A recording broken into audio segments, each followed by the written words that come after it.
Hello everyone. कैसे हैं आप लोग? वापस से हम आ चुके हैं अपने केमिस्ट्री के लेक्चर 3 में। अभी तक हमने डिस्कस कर चुके थे केमिकल रिएक्शंस क्या होती हैं, केमिकल इक्वेशंस क्या होते हैं, टाइप्स ऑफ केमिकल रिएक्शन के बारे में बात करी थी हमने, जिसमें हमने एडिशन रिएक्शन, डिसोसिएशन रिएक्शन और डिस्प्लेसमेंट रिएक्शन की बात करी थी।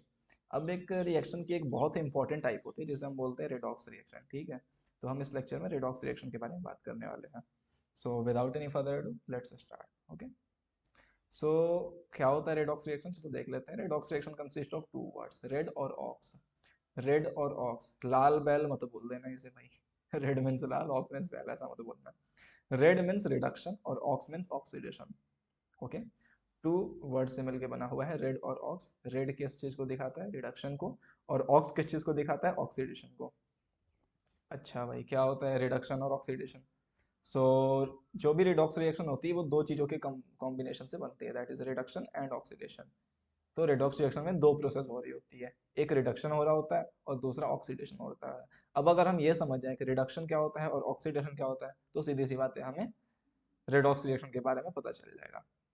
चलो देखते हैं ऑक्सीडेशन क्या होता है। तो oxidation is a process in which a substance is reacted to oxygen to produce one और more oxide. Is it also defined as a loss of hydrogen atom. इसमें बेसिकली क्या होता है, कोई एक एलिमेंट है, एलिमेंट या कोई कंपाउंड है आपका, अगर वो ऑक्सीजन के साथ रिएक्ट कर रहा है और कोई अपना ऑक्साइड फॉर्म कर रहा है, then this process is known as oxidation. अच्छा, इसको एक अदर वर्ड में भी डिफाइन कर सकते हैं कि अगर कोई कंपाउंड है, उसमें से अगर हाइड्रोजन का लॉस हो रहा है, then it is known as oxidation reaction. जैसे यहाँ पर देखिए 3 to 5 और एक 6 एटम्स है हाइड्रोजन के। ठीक है, यहाँ पर देखिए 3 और एक 4 एटम बचे आफ्टर रिएक्शन। यहाँ पे दो हाइड्रोजन एटम का लॉस हो रहा है, then this process is known as oxidation reaction. मतलब ऑक्सीडेशन को क्या मैं बोल सकता हूँ? गेन ऑफ ऑक्सीजन और लॉस ऑफ हाइड्रोजन। यस और नो? ठीक है, oxidation is nothing but gain of oxidation, gain of oxygen atoms और ऑक्सीजन मॉलिक्यूल्स और लॉस ऑफ हाइड्रोजन एटम्स। ठीक है, अब जस्ट इसका ऑपोजिट होता है रिडक्शन रिएक्शन। रिडक्शन में क्या होता है? ऑक्सीजन रिमूव हो रही होती है या हाइड्रोजन ऐड हो रहा होता है, या मे भी दोनों प्रोसेस एक साथ हो रहे हो सकते हैं। Reduction is removal oxidation from the substance और gain of hydrogen atoms. Okay, अच्छा, many naturally occurring metal ores are present as oxide the pure metal। फालतू की बातें हैं, देख लो।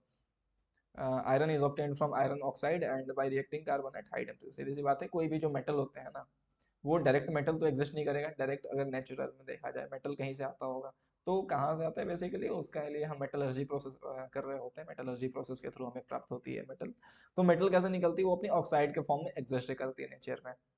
ठीक है, तो हम माइनिंग वगैरह करके उसको निकालते हैं अर्थ से, अर्थ क्रस्ट से। तो देखो यहाँ पे क्या है, बेसिकली आयरन ऑक्साइड में मिल रहा होता है। तो आयरन ऑक्साइड को हम क्या कर रहे होते हैं? कार्बन से रिएक्शन करा के उसको प्योर आयरन के फॉर्म में कन्वर्ट करते हैं। सिर्फ ऐसे इतनी आसानी से नहीं हो जाता, इसके लिए और भी बहुत सारे प्रोसेस करते हैं। इसको रिवर्बरेटरी फर्नेस वगैरह में लगाते हैं, काफी काम करते हैं। आप इसके बारे में भी चैप्टर में पढ़ोगे, टेंशन ना लो। ठीक है, तो oxidation and reduction reaction must occur together, neither can happen alone in the reaction. अब सीधी सी बात है, कोई देखो एक जो एलिमेंट है वो ऑक्सीजन गेन कर रहा है, तो सीधी सी बात है इसका ऑक्सीडेशन हुआ, पर simultaneously reduction is also going on here. Okay, oxidation और रिएक्शन हमेशा एक साथ होती है। ऐसा हम नहीं बोल सकते सिर्फ ऑक्सीडेशन होगा किसी रिएक्शन में, रिडक्शन होगा ही नहीं, ऐसा कभी नहीं हो सकता। ठीक है, तो ऑक्सीडेशन और रिएक्शन हमेशा एक साथ एग्जिस्ट हो रही होती है, साइमल्टेनियसली हो रही होती है रिएक्शन में। The process in which combined oxidation and reaction take place, that process is known as oxidation reaction। मतलब मैंने क्या बोला था? और रेडॉक्स रिएक्शन क्या होता है? Reduction plus oxidation. तो रिडक्शन और ऑक्सीडेशन अगर साथ साथ हो रहे हो किसी रिएक्शन में, तो क्या मैं बोल सकता हूँ कि वो रेडॉक्स रिएक्शन है? हाँ भाई, बोल तो सकते हैं। ठीक है, अब दो टर्म्स आते हैं, एक ऑक्सीडाइजिंग एजेंट और एक आता है रिड्यूसिंग एजेंट। ठीक है, ऑक्सीडाइजिंग एजेंट क्या होता है कि जो ऑक्सीजन प्रोवाइड करता है अनदर सब्सटेंस को, मतलब जो खुद ऑक्सीजन का लॉस करता है और दूसरे सब्सटेंस को ऑक्सीडाइज होने में हेल्प करता है, then it is known as oxidising agent. Agent मतलब समझते हो ना, कि दलाल, जैसे हम हिंदी वर्ड में बोल देते हैं देसी भाषा में कि दलाल है कोई। तो एजेंट वही चीज होती है कि कोई काम कराने में हेल्प कर रहा है। ऑक्सीडाइजिंग एजेंट मतलब ऑक्सीडाइज होने में किसी दूसरे सब्सटेंस को हेल्प कर रहा है। वो हेल्प कब कर सकता है? वो हेल्प तभी कर सकता है जब वो खुद ऑक्सीजन उसे प्रोवाइड करे या फिर खुद हाइड्रोजन उससे ले ले। ठीक है, ये भी हो सकता है कि उसका हाइड्रोजन खुद एब्जॉर्ब कर ले। It's also a case. ठीक है, reducing agent remove oxygen from another substance. Reducing agent क्या करता है कि कोई अनदर सब्सटेंस है उसको रिड्यूस करना है, तो इसके लिए क्या करेगा, उसके ऑक्सीजन को रिमूव करके खुद में ले लेगा, कैसे भी करे बस रिमूव कर देगा उसके ऑक्सीजन को, मतलब उसके ऑक्सीजन को रिमूव करने की। अब सोचो एक बार कि oxidising agent give oxygen to another substance, मतलब ऑक्सीडाइजिंग अगर खुद के ऑक्सीजन को किसी और को दे रहा है, मतलब खुद तो वो रिड्यूस हो रहा है ना, क्योंकि खुद में तो लॉस करा रहा है ऑक्सीजन का, और दूसरे को ऑक्सीडाइज करने पे मजबूर होने पे मजबूर कर रहा है। इसीलिए मैंने बोला था कि रेडॉक्स रिएक्शन साइमल्टेनियसली हो रही होती है, मतलब ऑक्सीडेशन और रिडक्शन दोनों एक साथ हो रहा होता है। तो आप रिएक्शन में देखोगे कि एक सब्सटेंस अगर रिड्यूस हो रहा है तो दूसरा सब्सटेंस ऑक्सीडाइज हो रहा है, ठीक है, ऐसा हो रहा होता है। अब देखो जैसे ये CH3CH2OH आपका, अच्छा बात करते हैं CH3CH2OH और ये रहा CH3CHO, ठीक है भाई। अच्छा इसमें क्या हो रहा होता है बेसिकली आपका, देखो ऑक्सीजन का लॉस हो रहा है यहाँ पे, ऑक्सीजन ऑक्सीडेशन सॉरी हाइड्रोजन का लॉस हो रहा है, यहाँ देखो 3 हाइड्रोजन टू 5 और एक 6, 6 हाइड्रोजन है, यहाँ पे 4 हाइड्रोजन एटम है, मतलब हाइड्रोजन का लॉस हो रहा है। तो क्या मैं बोल सकता हूँ किसे, कि ये oxidation sorry loss of hydrogen है, मतलब ऑक्सीडेशन प्रोसेस है। अब यहाँ देखो हाइड्रोजन गेन हो रहा है, यहाँ पे देखो 3 और एक 4 हाइड्रोजन है, और यहाँ पे देखो 6 हाइड्रोजन एटम है, तो सीधी सी बात है हाइड्रोजन गेन हो रहा है, मतलब ये रिडक्शन है। अच्छा जी, अब इसमें जैसा देख लो, अब ये एक कंबाइंड रिएक्शन जिसमें ऑक्सीडेशन और रिडक्शन दोनों साथ हो रहा है। अब देखो कार्बन मोनोऑक्साइड है यहाँ पे, ये Fe2O3 को क्या करेगा, ऑक्सीजन इसके ऑक्सीजन को खुद ले लेगा, कार्बन मोनोऑक्साइड Fe2O3 के ऑक्सीजन को खुद में ले लेगा।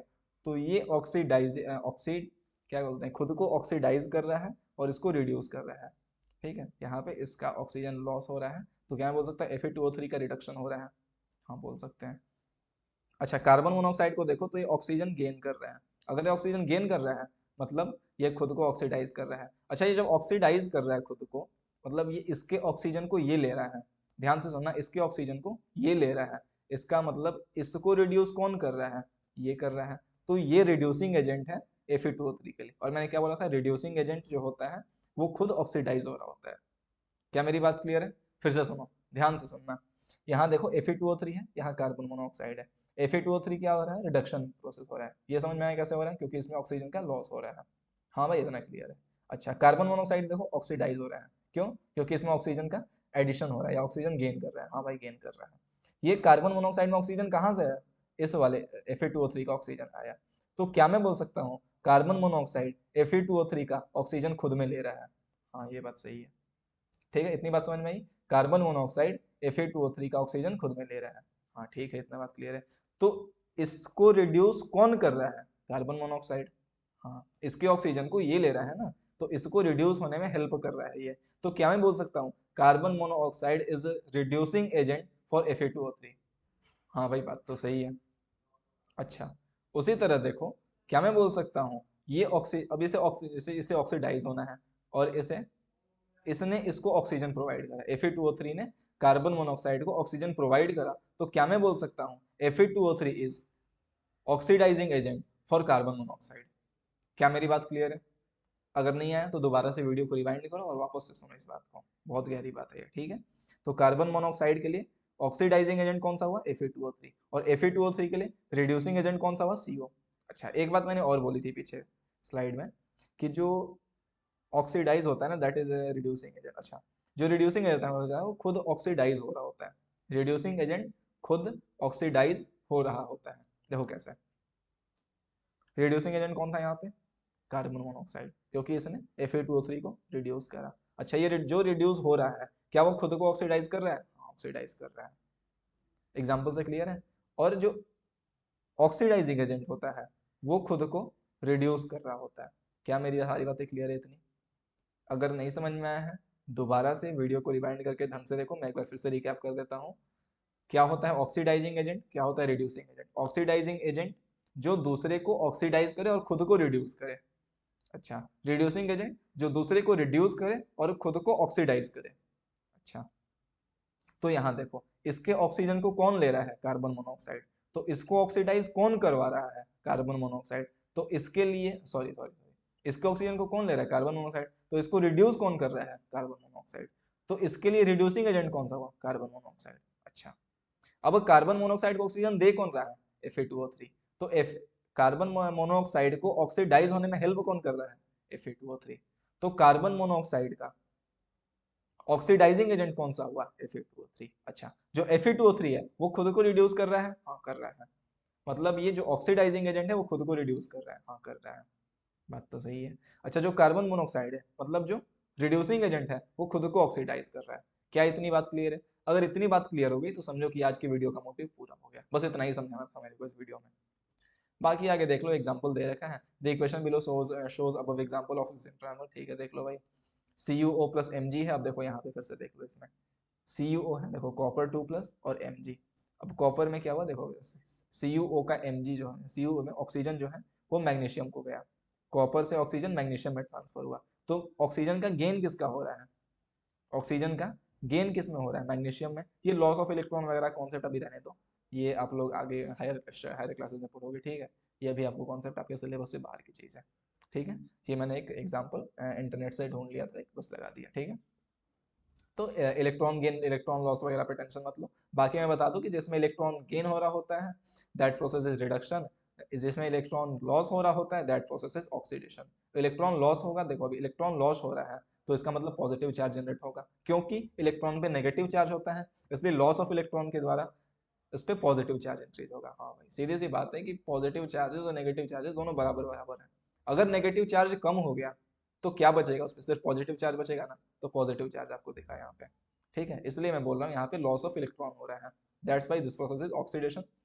और कॉपर जो है Cu2 प्लस, इसमें इलेक्ट्रॉन का गेन हो रहा है। अब देखो पॉजिटिवली चार्ज ऑलरेडी है ये कब न्यूट्रल होगा? जब इसमें नेगेटिवली चार्जेस एटम्स या कोई क्वांटिटी ऐड करी जाएगी, एटम्स नहीं बोल सकते, क्वांटिटी कुछ ऐड करी जाएगी, negatively charge. Negatively charge entity कौन सी चीज होती है? इलेक्ट्रॉन। तो क्या मैं बोल सकता हूँ Cu2 प्लस में अगर हम इलेक्ट्रॉन को ऐड करें तो ये न्यूट्रल हो जाएगा? हाँ, बात सही है।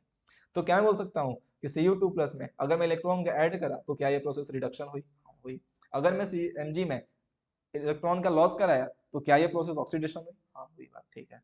अच्छा देख लो, ये प्रोसेस इस तरह से ऑक्सीजन के हेल्प से भी आप देख लो, CuO था, ऑक्सीजन देखो O से Cu से ट्रांसफर होकर Mg पे गया, तभी तो MgO बना ना।